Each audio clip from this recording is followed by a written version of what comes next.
To me, I think the inflation headlines from UMich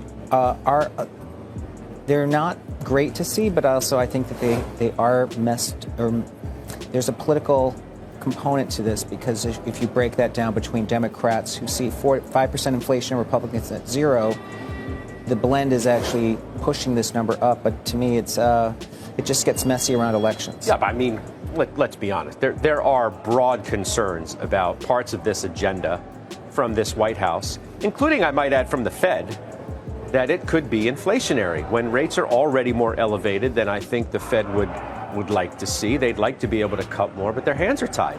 And one of the reasons their hands are tied is because of tariffs and unknowns about inflation. Tom Lee discusses inflation's complexity, linking it to political divides and its influence on Federal Reserve policy, which faces constraints from tariffs and high rate. Despite challenges, markets remain resilient, reaching new highs and maintaining bullish trends. He also highlights advancements in AI, such as Nvidia's H800 chips and DeepSeek's innovations, showing how reduced AI development costs drive wider adoption. The Jevons paradox explains how efficiency gains lead to increased demand, affecting computing and energy use. Lastly, Lee underscores the strategic impact of U.S. export controls on China, stressing the need for America to maintain its computational and algorithmic advantages to stay competitive in the AI race. That's fair. I'm not sure the UMich survey reflects their assessment necessarily of the tariffs as much as, let's say, the bond market. And the bond market seems less concerned about it because, as you know, yields have backed off from 4.8 towards 4.5. But you're right. Tariffs are a reason to be uncertain. But so far, I think if I looked at how markets reacted, I think they've actually taken them in stride. I mean, your biggest takeaway thus far, you say, is that the market's proving resilient, which, I mean, let's be honest, too. Since the start of this bull market, it's been one heck of a resilient market. It's been able to deal with almost anything thrown in its face. You've had a couple of panic moments. Monday, off of the tariff news, last August, with the unwind of the carry trade, and then we just continue to set new highs. That's right. And I think in 2025, a lot of investors thought maybe the playbook would change because we just put 20% years behind us. But I think with January being up 2.7%, and I think these sell-offs being bought, it does feel like the same market that we had last year. What are you worried about? Well, I'm worried about sentiment becoming too bullish, but actually But it's turned the other way. You know, sentiment actually has weakened pretty meaningfully. And I'd worry about a policy error from the Fed. And as you know, the bond market still thinks there's more than a 20% chance the Fed hikes this year. I think it would be obviously a policy error if they were. I think the stock market is looking at DeepSeek and they're saying, oh my gosh, here is a company who has found a way to make pretty high quality AI much more widely available for much cheaper.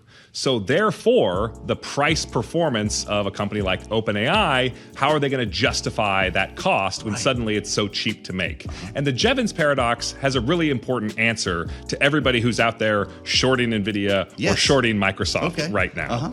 It basically says that as something becomes cheaper, people want more of it. So Jevons, the observation actually dates back to the Industrial Revolution, where he pointed out that steam engines are getting more and more energy efficient, but we keep using more and more coal. Because as we get more energy efficient, then you can economically justify using coal in an application that you couldn't before.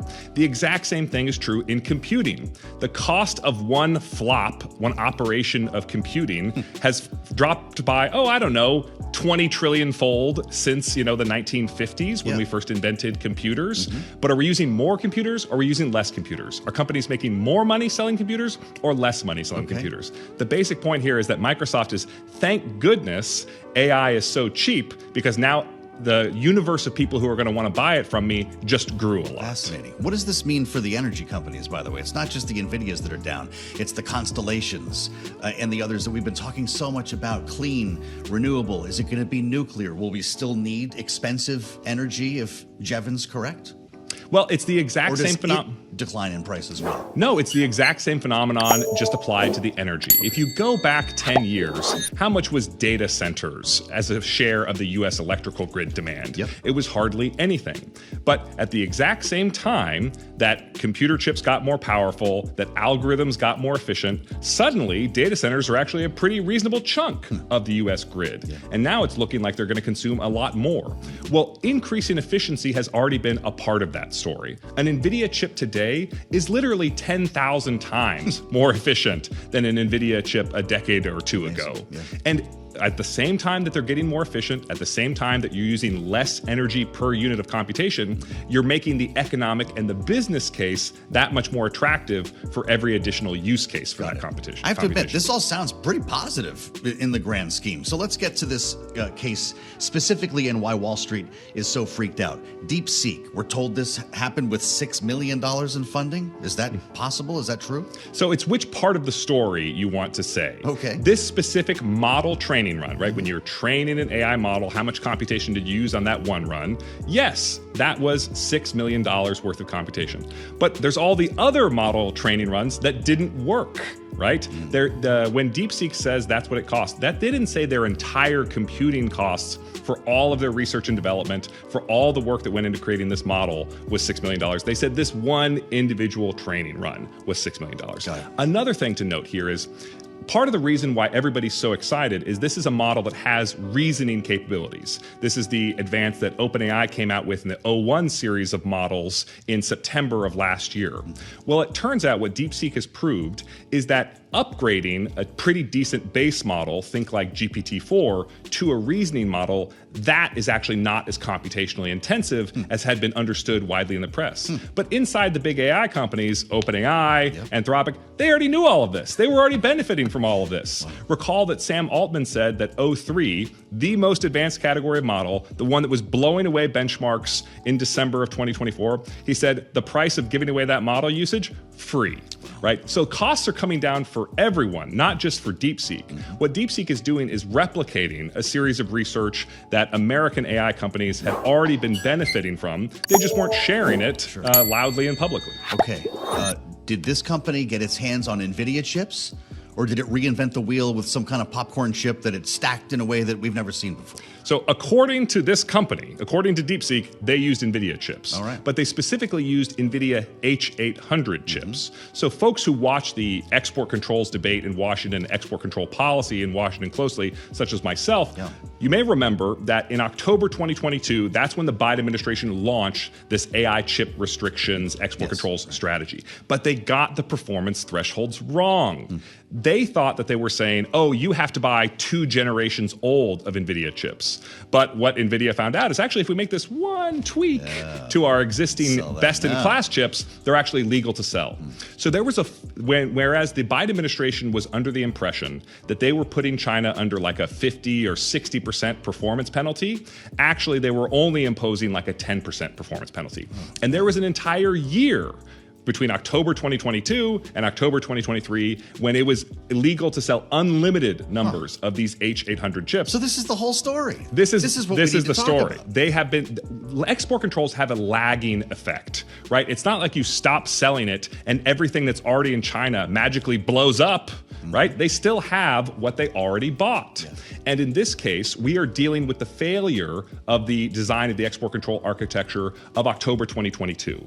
Later this year, we're going to start living through the success story of the October 23 architecture, the December 2024 architecture, and it came out of the mouth of DeepSeek's CEO. He said, the #1 challenge my company faces is U.S. export controls, right?